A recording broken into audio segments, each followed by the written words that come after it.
চইলা যায় তাই বলেছে লোকমান হেটিম গাছের ভিতর ভেজাল নাই কুষ্টিয়াতে যাবেন রে ভাই কুমার কালী দেখা যায় বেলা মাদা যাবেন রে ভাই মামা বাইক না পাওয়া যায় চাপাবে না কামড়াবে না ব্যাপার কইটা থাকে না 10টা টাকা দাম দিয়াছি বাজার বন্ধ হবে না টাকা পয়সা হাতের ময়লা টাকার গরম চলে না যে কোনো হাতে পায়ে দেবেন 10-20 টাকা বেশি না আমার সবই আমার বলতে কিছু নাই একদিন কাকা চইলা যাবো মিথ্যা কথা বলি নাই কেউ বাতাকে গাছ তোলাতে কেউ বাতাকে বস্তালা আল্লাহ খেলে বোঝা মামা বিষম দায়ী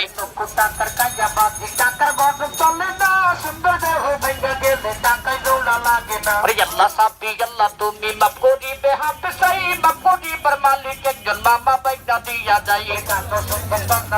কোনো লাভ হবে না নিজের যত্ন নিজে করবে অন্য কেউ করবে না খাবাবে না কামড়াবে না গিরাবে তা থাকবে না যে কোনো হাতে পায়ে দেবেন নেমে কাটুন লাগে না হাত জলে পাহো জলে কোমর ব্যথা থাকবে না বাড়ি আছে বৃদ্ধ মা বা চলতে ফিরতে পারে না মশালা পড়ে যাতা সেটা দিতে কষ্ট হয় কাজে পিঠে সবাই কামড়ায় বিজি ব্যথা ভালো হয় আমরা দুইজন মামা ভাইটা দিলাম ওদের পরিচয় নামটি আমার বাবু ইসলাম রসা দিলাই বাড়ি ভাই মামার নামটি শহীদ হোসেন নেত্র কোনা জিলা ভাই কিন্তু আমার বসত বাড়ি বাতের বইলা দিয়া যায় হাত জলে পাহো জলে কোমর ব্যথা